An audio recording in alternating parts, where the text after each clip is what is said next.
മഞ്ജരി എന്നുള്ളൊരു പേര് തന്നെ സംഗീതത്തോട് തന്നെ ഉണ്ട് അല്ലേ? വീട്ടില് ശരിക്കും സംഗീതം അത്ര ഇഷ്ടം? ആക്ച്വലി ചേച്ചി, മഞ്ജരി എന്നുള്ള പേര് മ്യൂസിക് റിലേറ്റഡ് ആയിട്ട് ഇട്ടതേ ആയിരുന്നില്ല. എൻ്റെ അമ്മയ്ക്ക് ഒരു സുന്ദരിയായ ഒരു പണ്ട് ദൂരദർശനിൽ ഒരു ന്യൂസ് വായിക്കുന്ന ഒരു ലേഡി ഉണ്ടായിരുന്നു, മഞ്ജരി ജോഷി. അപ്പൊ അവര് എന്നോട് പറയും ഭയങ്കര സുന്ദരിയാണ്, എനിക്ക് അവരെ ഭയങ്കര ഇഷ്ടമായിരുന്നു. അപ്പൊ അവരുടെ പേര് ഭയങ്കര സ്ട്രൈക്ക് ചെയ്തു. അപ്പൊ ഞാൻ വിചാരിച്ചു എന്നാൽ ഈ പേരായിക്കോട്ടെ എന്നുള്ളത്. ബട്ട് മഞ്ജരി എന്ന് പറഞ്ഞ രാഗമുണ്ട്. അതപ്പൊ ഞാൻ വിചാരിച്ചു ഇനി വീട്ടില് ഭയങ്കര എല്ലാവർക്കും ഈ സംഗീതത്തോട് ഭയങ്കര ഇഷ്ടമായോണ്ട്. സംഗീതം ഇഷ്ടമാണ്, എന്റെ അമ്മയ്ക്ക് വളരെയധികം ഇഷ്ടമാണ്, അമ്മയുടെ അച്ഛന് ഭയങ്കര ഇഷ്ടമായിരുന്നു. ബട്ട് ഇവരാരും ഈ പറഞ്ഞ പോലെ പ്രൊഫഷണലി പാടാനോ അങ്ങനെയൊന്നുമില്ല. മ്യൂസിക് ഒരുപാട് കേൾക്കും, ഒരുപാട് ക്രേസിയാണ് അമ്മ മ്യൂസിക് ക്രേസിയാ. ഇല്ല, കേട്ടിട്ടുള്ള. അപ്പൊ ഈ പണ്ട് ചെറിയ ടേപ്പ് റെക്കോർഡറിലൊക്കെ അമ്മ തന്നെ ഞാൻ ഒബ്സർവ് ചെയ്തിട്ടുണ്ട്. നമ്മള് ഒന്നും ആവാൻ സാധിച്ചില്ല.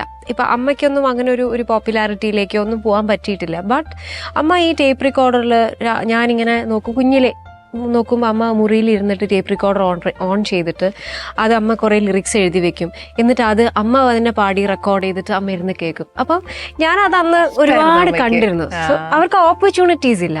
അപ്പൊ ഇന്നത്തെ കാലത്ത് എന്തുമാത്രം ഓപ്പർച്യൂണിറ്റീസ് ആണ് എല്ലാവർക്കും. കറക്റ്റ്. അപ്പൊ എനിക്ക് തോന്നുന്നു അമ്മയുടെ ആഗ്രഹം മഞ്ജരി കൂടെ തീർച്ചയായിട്ടും. അപ്പൊ ഇപ്പൊ ഫസ്റ്റ് അപ്പൊ പഠിപ്പിച്ചു കുഞ്ഞുനാള് മുതലേ പാട്ട് പഠിപ്പിച്ചു?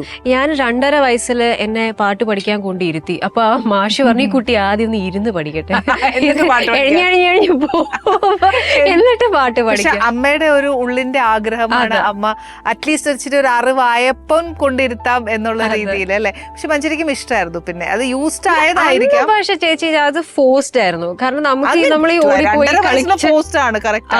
ബട്ട് സ്റ്റിൽ പോകെ നമുക്കത് ഫോഴ്സ്ഡ് ആയിട്ട് വന്നാലും ചിലത് അത് നമുക്ക് ഇണങ്ങണം എന്നില്ലല്ലോ. ഇല്ല, ഞാൻ ഐ തിങ്ക് എനിക്ക് അങ്ങനത്തെ ഒരു ബോധോദയൊക്കെ ഉണ്ടായത് മേ ബി 10ാം ക്ലാസ് 11ാം ക്ലാസ് ഒക്കെ 15 വയസ്സിലെത്തി അത്ര ആയപ്പോഴാണ്. ബിക്കോസ് സീരിയസ്നെസ് അതുവരെ അമ്മയ്ക്ക് വേണ്ടി പഠിച്ചു. ഞാൻ പഠിക്കും, എന്നെ പാടാൻ വിട്ടാൽ ഞാൻ അത് പഠിച്ച് പാടിയിട്ടേ വരുള്ളൂ. പക്ഷെ എനിക്കായിട്ട് എന്റെ പാഷൻ എന്ന് പറഞ്ഞിട്ടുള്ള ഒരു സ്പോക്ക് ഒന്നായിരുന്നില്ല. നമ്മുടെ ഡെഡിക്കേഷൻ എനിക്ക് ഒന്നിനോടൊരു പാഷൻ ഇല്ല. എനിക്ക് ആകെ ഭക്ഷണത്തിനോട് താല്പര്യമുള്ളൂ. ഞാനൊരു ഭക്ഷണപ്രിയായിരുന്നു. പണ്ടേ സ്കൂളിലെ ടീച്ചേഴ്സ് ചോദിച്ചിരുന്നു വൈ ഡു യു ലിവ്? ഞാൻ പറഞ്ഞു ഐ ലിവ് ടു ഈറ്റ് എന്ന്. അപ്പൊ എനിക്ക് അത്രയും ഫുഡിനോടായിരുന്നു എന്റെ ആകെപ്പാടെയുള്ള ഒരു എൻജോയ്മെന്റ്. നല്ല ഫുഡ് കാണുമ്പോൾ ഇരുന്ന് കഴിക്കുക, പിന്നെ കാർട്ടൂൺസ് കാണുക, അല്ലെങ്കിൽ റിലാക്സ്ഡ് ലൈഫ്.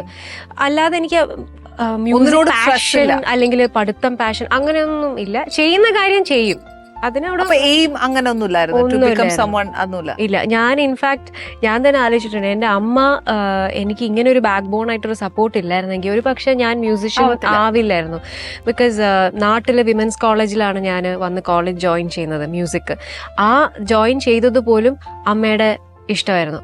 ഇത് പഠിക്കണം, മ്യൂസിക് പഠിക്കണം. അപ്പൊ അങ്ങനെ ആണ് മ്യൂസിക്കിലേക്ക് തിരിഞ്ഞത്. സപ്പോർട്ട് എങ്ങനെയായിരുന്നു? അച്ഛൻ ഒരുപാട് എന്റെ കരിയർ സപ്പോർട്ട് ചെയ്യാൻ ആഗ്രഹമുള്ള ആളാണ്. പക്ഷെ പ്രകടിപ്പിക്കാൻ ഒരുപാട് ഭയം ഉണ്ടായിരുന്നു. കാരണം അച്ഛൻ ഫോഴ്സ്ഫുൾ ആയിട്ട് പറയുമോ എന്നുള്ളൊരു പേടി. അച്ഛൻ ഞാൻ ഒരു പ്രാവശ്യം ഞാൻ പാടിക്കൊണ്ടിരിക്കുമ്പം ക്യാമറയിൽ ഒരു വീഡിയോ എടുത്തു കഴിഞ്ഞപ്പോഴത്തേക്ക് അന്ന് ഞാൻ തെറ്റിച്ചു.